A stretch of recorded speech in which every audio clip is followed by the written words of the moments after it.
일요일 날인데 민주당이 폭주했습니다. 노란봉투법 처리했죠. 그리고 더 센 상법 개정안을 했는데, 이게 노란봉투법 관련해서 여러분 제가 간단히 설명드리자면 뭐냐면, 원청이 있습니다. 원청이 있는데 원청의 책임을 강화하는 거예요. 그리고 사용자의 어떤 범위를 무한 확장하는 겁니다. 그래서 예를 들어서 현대자동차 그리고 현대중공업, 지금은 HD현대라고 이름을 바꿨습니다. 그러니까 자동차 회사나 중공업, 배를 만드는 회사 같은 경우는 원청이 있고요, 수많은 하청이 있습니다. 왜냐하면 그 하청들 회사에서 만들어진 것들이 있지 않습니까? 그런 것들을, 원청은 뭐냐면 자동차에 그걸 부품을 다 끼는 거 아닙니까? 배도 마찬가지입니다. 수천 명의 사람들이 그 배를 짓기 시작하는 게 아니라 배 일부를 다 하청에서 만드는 겁니다. 그래서 그거를 가져다가 도크 안에서 배를 선조하는 거죠. 그렇기 때문에 원청과 하청이 있는 게 이제까지 어떻게 본다면 효율성을 극대화하는 일종의 나름대로의 방식이었습니다. 그런데 노란봉투법은 뭐냐? 하도급에서 하청에서 원청을 대상으로 협상을 하는 겁니다. 협상을 하다가 수가 틀리잖아요. 그러면 파업을 하는 겁니다.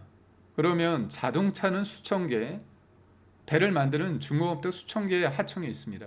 그럼 일이 되겠습니까? 끊임없이 교섭을 해야 되고, 교섭이 잘 안 되면 파업을 하고 그 파업의 대상이 되는 겁니다.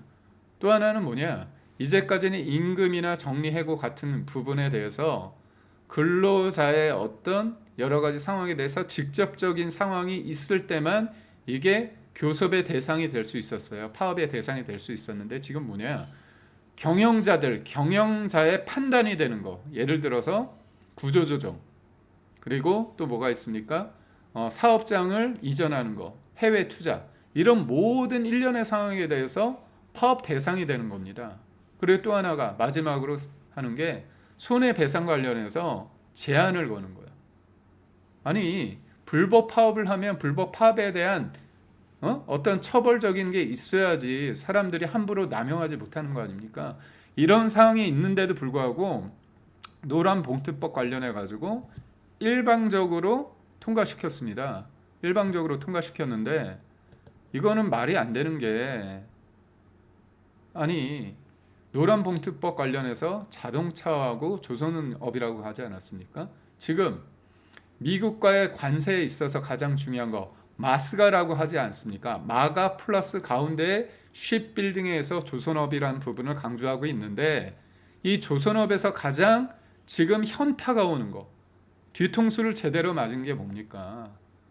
노란봉투법입니다. 노란봉투법은 파업조장법이고요, 실제로 일을 못하게 하는 기업 발목 잡는 법이라고 볼 수 있습니다. 기업이 노란봉투법이 통과됐잖아요. 사실상 우리나라 기업이 제대로 성장하지 못하는, 기업을 망치는 서막이 열린 겁니다. 그런데 이재명이라는 작자는 뭐라고 얘기하냐? 이거 선진국 수준이래요. 말도 안 됩니다. 선진국에는요, 이렇게 사용자의 범위를 넓게 보는 법 자체가 없습니다. 무식한 인간들이 이런 얘기를 하고, 두 번째, 다른 나라들이 파업할 때 예를 들어서 사업장을 무단으로 점검하고 다른 사람 일을 못하게 그런 식으로 파업합니까? 그러지 않아요. 그러니까 우리나라 파업에 있어서 불법 파업의 행태가 심한 부분이 있습니다. 그렇기 때문에 노동자의 파업권은 합법적인 테두리 안에서 돼야 되는데 그러지 못하고 있다는 겁니다. 그런 측면에서 봤을 때 이거는 굉장히 문제가 많다고 볼 수밖에 없는데, 결국 뭐냐? 댓글 중에 이런 게 있습니다. 노란봉투법으로 인해 1년 안에 한국 기업들이 여러 외국으로 나갈 거다. 이거 당연한 거잖아요. 기업하는 사람들은 흙을 파가지고 장사합니까? 그게 아니잖아요. 아니, 일을 해야 되는데 끊임없이 365일 관련해서 교섭을 하자고 하고 껄핏하면 파업을 하는데 그거 어떻게 하겠어요? 파업을 해도 손해배상 청구를 제대로 못하고 있고, 지금 어떻습니까?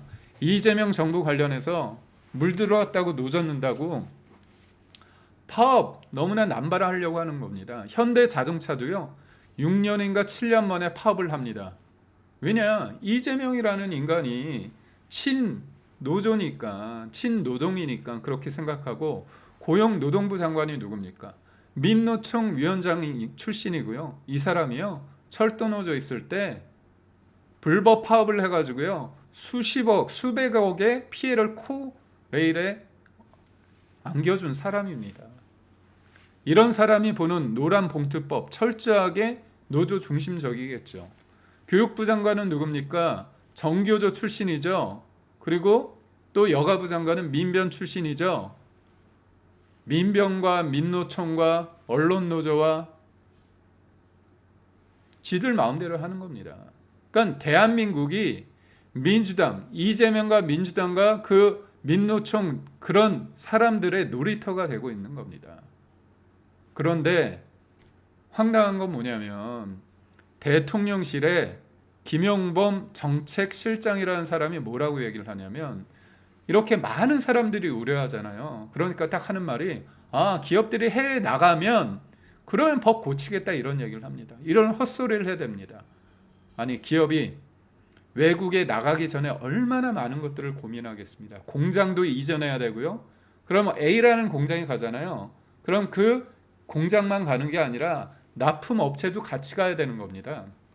아니, 우리가 예를 들어서 저 같은 경우도 집을 이사하는 데에도 얼마나 여러 가지 변수가 많습니까? 생각해야 될 게 많은가요? 집도 알아봐야 되죠. 이사 비용도 있죠. 그렇다면 아이들 학교 문제도 있겠죠. 제가 출근할 때 뭐 거리도 여러 가지가 있겠죠. 그리고 내가 여기에서 살면서 네트워킹을 했던 수많은 사람들이 단절되는 거잖아요. 그런데 대통령 정책실장, 대통령실의 정책실장이라는 하는 사람이 헛소리를 해야 되는 게 뭐냐?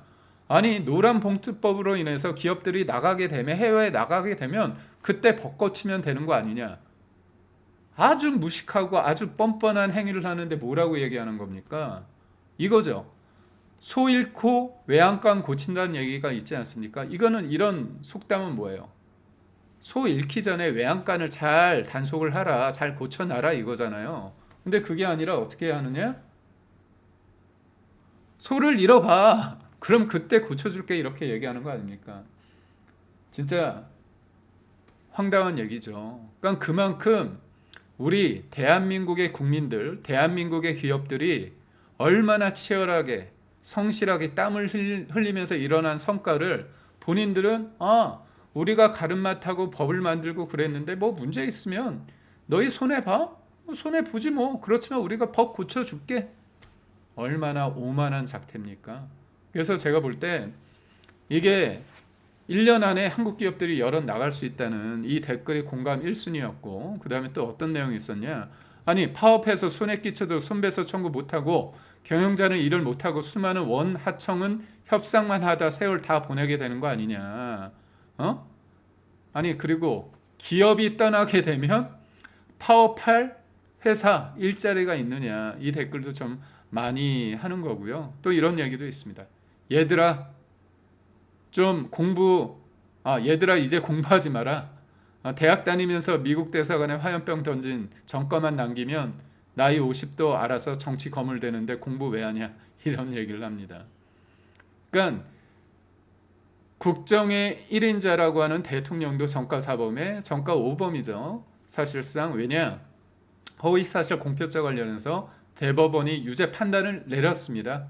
유죄 취지 파기환송한 건 뭐냐? 너는 한 200대 맞을래, 300대 맞을래, 아니면 1000대 맞을래, 이 대수에 대한 형량만 정하는 거고요. 너가 잘못됐다는 건 이미 정했습니다. 전과 5범에, 그리고 또 전과가 그만큼 사실상 비등비등한 김민석이라는 사람은 뭡니까? 미국 문화원에 전과했죠. 그리고 정청래라는 사람은 뭡니까? 미 대사 관저에 방화를 그런 사람 아닙니까? 그러니까 결국 뭐냐면 이 나라 대한민국의 1인자, 2인자, 그리고 또 당 대표라는 이런 단체로 제가 볼 때 이런 사람들의 수준이 땀 흘려서 성실하게 땀을 흘려가지고 누군가의 삶에 대해서 이 사람의 삶의 무게가 이렇겠구나. 여전히 그 얄팍한 대학교 때 세상을 바라봤던, 자기는 절대선이고 기업들은 악마고, 그리고 본인들은 절대선이고 미국과 일본은 나쁘고, 반미와 반일 감정, 그걸 가지고 이른바 개딸들을 대상으로 분노를 조장해서 그런 분노를 통해서 본인들의 기득권을 유지하는 아주 나쁜 정치를 하고 있지 않습니까? 그런데 이런 인식을 가진 사람들이 때로 모여가지고 한다는 게 노란 봉투법이라는 거잖아요. 댓글 중에 이런 게 있습니다. 홈플러스 생각해봐라. 일자리 없는데 노동자가 있겠느냐, 그런 얘기를 하고요.